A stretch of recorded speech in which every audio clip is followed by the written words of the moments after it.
Hello, I'm Edward Hunter and welcome to highlights of the 2025 Formula SimRacing World Championship. Round 9 of the World Championship takes us to the Japanese Grand Prix at the famous Suzuka circuit, well known for being the only figure of 8 track on the Formula 1 calendar and featuring a wide variety of corners. Negotiating the tricky S-curves, the fast sweeping Dunlop and Degner corners, the tight hairpin and the difficult spoon curve, this track demands precision driving and a perfect setup from the teams, as it will surely put the driver's skill level to the test over the following 53 laps. Taking up pole position for the 5th time is the newly crowned world champion Marc Schluter, the German 1/10 ahead of teammate Patrick Hanko. Janos Braksok musters 3rd ahead of Sander Kallas, the top 4 setting times within 0.2 of each other. Pro Championship leader Istvan Singel makes his return after a 2-race absence with 5th on the grid, 0.2 ahead of teammate Zsolt Zux. Cosmo Prosciutto is hoping for a better race with 7th place, ahead of a resurgent Jesse Lahtinen in 8th. Christian Pascal dropped the ball slightly in 9th, whilst George Zalagianis rounds out the top 10. Tom Oldenmenger is the sole Vega Valley eSports driver in 15th. Pro driver Amin Sweezy makes his debut in 16th with his own Cellspot racing team. And Ruben Machete makes his first appearance since Belgium, albeit from the back of the grid. Minor glitches for both Matt Toussaint and Zabra Alekis on the formation lap forced both drivers to start from the pit lane. At the race start, both CMT Go Team drivers got away cleanly whilst Braksok held on bravely for 3rd. Kallas briefly lost 4th place to Zux, who had a lightning start, only for the Estonian to regain the position at the first 2 corners. The field made it through those opening corners safely with only minor jostling for position. Istvan Singel lost 5th place and was almost shuffled down to 6th by Lahtinen, but the Hungarian held on as the field completed the first lap. At the end of the opening lap, Schluter led from Hanko, Braksok, Zux, Kallas, Singel, Lahtinen, Prosciutto, Zalagianis and Knapp. Sadly, not everybody would make it to the 3rd lap, with 2 Optimal drivers retiring. Zabra Alekis called it a day in the pit lane, and even more sad of a retirement was the returning Ruben Machete, battling Peter Knapp for 10th. The 2 men went side by side through the S's. Just as Machete made it in front, Knapp tagged the German, causing the Optimal driver to go off course and rear-ended his car into the barriers, losing his rear wing, meaning it was a very short comeback for Machete. At the beginning of lap 3, Pascal made a brilliant overtake down the main straight on Sweezy for 13th, the Tunisian still adjusting to life in the World Championship. On the same lap up the road, Istvan Singel made a critical error. The Hungarian tried to take too much of the curb at Spoon and veered the Optimal car off course and into the gravel, but he was able to continue, avoiding any damage, as Singel dropped down to 12th by the end of the lap. Lap 5 and a train began to form behind the championship leader, with Schluter just 6/10 ahead of teammate Hanko. Both Optimals and Kallas followed behind, looking for any kind of errors to pounce upon. Meanwhile, Lahtinen was in his highest position yet in the World Championship as the Finn held on to 6th, 5/10 ahead of Prosciutto. Lap 7 saw a 3rd retirement from the race as Nandor Masa lost the back end of his car and crashed out on the exit of 130R, the Hungarian suffering his first retirement of the season. Lap 12 and the first pit stops of the race began as Jesse Lahtinen peeled off from 8th position, having been overtaken by both Zalagianis and Oldenmenger in the previous few laps. The Finn rejoined on a fresh batch of hards in 13th, 7 seconds behind Cosmo Prosciutto. After a strong drive in Austin, Peter Knapp was having a much tougher race in Japan, and his misery was compounded on lap 14 when the Slovakian lost the back end whilst exiting the 2nd Degner corner. Only just tagging the Armco of his nose cone, he was able to continue but lost 14th place to Lucas Viscott as the 2024 Academy champion headed to the pits to repair damage to his front wing. Amin Sweezy's debut race was going well with the Tunisian up to 8th on lap 15, but he lost the position to George Zalagianis going down the long run on the outside down to the spoon curve. This was only temporary, however, as Zalagianis made a big mistake as the Greek driver went wide on the outside of Spoon, giving the position back to Sweezy, and nearly another one to his sister teammate Matt Toussaint, but Zalagianis was able to hold the Brit off before 130R. On lap 16, Janos Braksok made his stop from 2nd, surrendering position almost immediately to Kallas. The Hungarian rejoined on fresh hards, just in front of Zsolt Zux in 5th, whilst Prosciutto also made his stop, rejoining behind the 2 Hungarian Optimal drivers in 7th. Later on the same lap, Jesse Lahtinen tried an audacious overtake on Tucson at the hairpin, but the Finn misjudged his braking by a fraction and the MV Conquest lost grip at the rear, but continued to hound him for 11th. The Finn eventually overtook Tucson at 130R, and before the Brit had a chance to respond, Istvan Singel dived opportunistically up the inside at the Casio triangle, but in doing so, took both himself and Tucson off into the runoff. The Hungarian emerged ahead of the ground effect driver, but immediately relinquished the position back to avoid punishment. Lap 17 and Schluter pit from the lead for a fresh set of hards, the German rejoining 5th behind Braxock, whilst Callas assumed the lead. Lap 18 and Singel tried again to snatch 12th position from Tucson. This time the move was cleanly made down the main straight with the Hungarian now 2 seconds behind Sweezy. Singel would overtake the Tunisian on the next lap on the outside before Spoon Curve.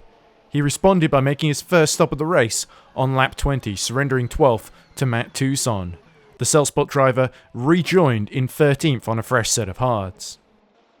On the next lap, it would be Callas's turn to dive in for his stop as Hanko took the lead. The Estonian re-emerged with fresh mediums in 6th place, 3 seconds behind Cosmo Prosciutto and a couple of seconds ahead of his teammate Zalagianis. On lap 24, Jesse Lahtinen's race was about to come unstuck, having been unable to defend 9th from Christian Pascal at the Casio Triangle. Lahtinen got onto the gas too early and lost the back end of his car, veering into the barrier at the pit lane entry. The Finn lost his front wing and retired from the race as a result. It wouldn't be long until Suzuka claimed its next victim as Istvan Singel got loose through Dunlop, causing the Hungarian to lose control and slam into the tyre barrier, breaking the front right suspension and becoming retirement number 5 in the Japanese Grand Prix. At halfway distance, Patrick Hanko held the lead with Janos Braxock just under a second and a half behind. The world champion was in 3rd and proving to be an effective buffer for the podium. Zolt Zux was having a much better race than Austin in 4th, Sander Callas held on to 5th, Cosmo Prosciutto was faring well in 6th, George Zalagianis was in 7th, whilst Tom Aldermenger was in 8th but very wary of Christian Pascal in 9th, whilst Amin Sweezy clung on to 10th, less than a second ahead of Matt Tucson. It wouldn't be long for Tucson to regain track position as the Brit overtook Sweezy down the main straight around the outside for the top 10 on lap 28, a brave move on a tight track like Suzuka. Further up the field on the same lap, Schluter was battling Braxock hard for second, but the German went wide at the Spoon Curve and lost precious time in his pursuit. 4th place Zolt Zux dived into the pits on lap 29, the Hungarian rejoining on a fresh set of hards in 9th, a few seconds behind Tom Aldermenger. One driver who nearly had his heart in his mouth was Christian Pascal. Having gained enough speed down the main straight, the Italian tried to overtake Zalagianis for 6th, but the Greek driver quickly closed the door and Pascal had to back off to avoid a major collision. But the same could not be said for Peter Knapp. After his brilliant return last time out in Austin, his run in Japan ended prematurely when the Slovakian lost the back end of his car exiting the second Egner. A nudge of the rear into the Armco was all it took for Knapp to become retirement number 6.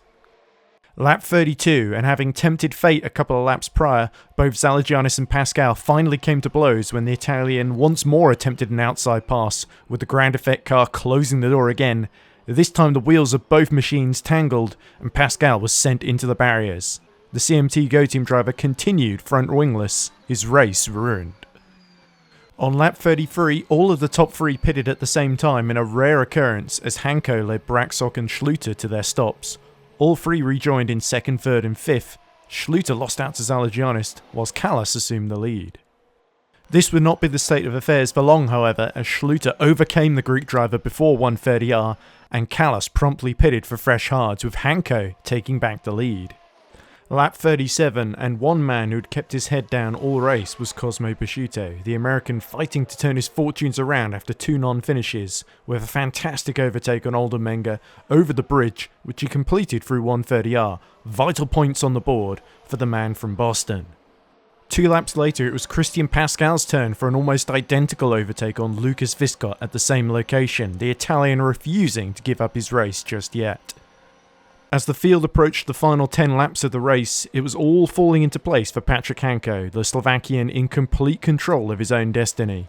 Janos Braxock refused to give up his fight for the lead, but world champion Schluter trailed him by just 1 second. Zolt Zux was having a decent but uneventful race in 4th. Sander Callas was showing flashes of brilliance, but not enough to catch up to the leaders. Prosciutto was putting together a strong run to 6th. Zalagianis, on the other hand, was having an up-and-down race in 7th. Oldermenger was down in 8th. Mr. Consistent Matt Toussaint was again showing well in 9th, whilst Amin Souizi's debut has so far kept the Tunisian in the top 10. Callas' championship fight may have been over, but his race certainly was not, as the Estonian took on Zsolt Zux and cleanly passed the Hungarian on the outside at the Casio Triangle for 4th with 8 laps to go. For the final 7 or so laps, the major battle was undoubtedly for the top spot.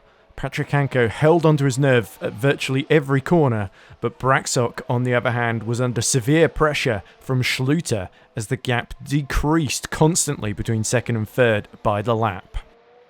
On lap 50, Schluter had a great exit coming through 130R, but was unable to make a clean overtake on Braxok at the Casio Triangle, the Hungarian holding on as the champion vowed to try again. That opportunity would come on the very final lap. Just as it seemed that Braxok might have spoiled the party for CMT Go Team, Schluter made a brilliant last-gasp move at the triangle, ensuring a 1-2 finish for the championship leaders. Taking his first win in the World Championship, Patrick Hanko crosses the line at Suzuka, becoming the 4th winner this season and in the process becoming the rightful winner of the 2025 Owen McGorgy Cup for the best rookie. Mark Schluter ensures a CMT Go Team 1-2 in Japan as Janos Braxok was left beside himself on the final lap, but finishes in 3rd. Zsolt Zux ensures a decent collection of points for Optimal eSports with 4th, just over a second ahead of Cosmo Prosciutto. Sander Callas and George Zalagianis pushed as much as they could at Suzuka, amassing 19 points between them in 6th and 7th. Tom Oldermenger ensured a decent 8th ahead of Matt Toussaint, who finished in 9th, making it 3 times in a row that the Brit has finished in the top 10. And Amin Souizi finishes his debut race in the World Championship in 10th. With one more round remaining, the battle for 2nd continues, with Patrick Hanko leading Callas by 10 points. Janos Braxok can no longer get 2nd as the gap between himself and Hanko is at 27 points, but the absence of Jeffrey Fournier today ensured the Hungarian leaps ahead of his teammate by a single point. Despite finishing in the points, Tom Oldermenger slips down to 6th, while Zsolt Zux climbs up to 7th. Ruben Machete's retirement at the beginning of the race means the German continues to slip down to 8th, 1 point ahead of Zalagianis, and Christian Pascal still remains in the top 10. In the Constructors' standings, the battle for the title goes down to the wire, with CMT Go Team 33 points in front of Optimal eSports. The Dutch outfit needs a Christmas miracle to claim the title. Grand Effect seems set to be best of the rest in 3rd, 68 points in front of Vega Valley eSports. A rare retirement from Jase Latinen, as well as a decent points finish from Lucas Viscott, means that MV Conquest doesn't leave Suzuka empty-handed. Cellspot Racing claims their first points on the board thanks to Amin Souizi, while Squire Nation eSports had nobody available for Japan. The next race is the final one of the season at the Autodromo Hermanos Rodriguez for the Mexican Grand Prix on Sunday 14th of December. You can watch that race live as it happens right here on our YouTube channel. Qualifying begins at 8:30 PM GMT with a race at 8:45 PM GMT. In the meantime, you can join us on our forums at formulasimracing.net, as well as our Discord server for up-to-date information, as well as joining in with our community. The links are in the description below. You can check out our social media on Facebook, Instagram, and TikTok. We hope you enjoyed today's presentation.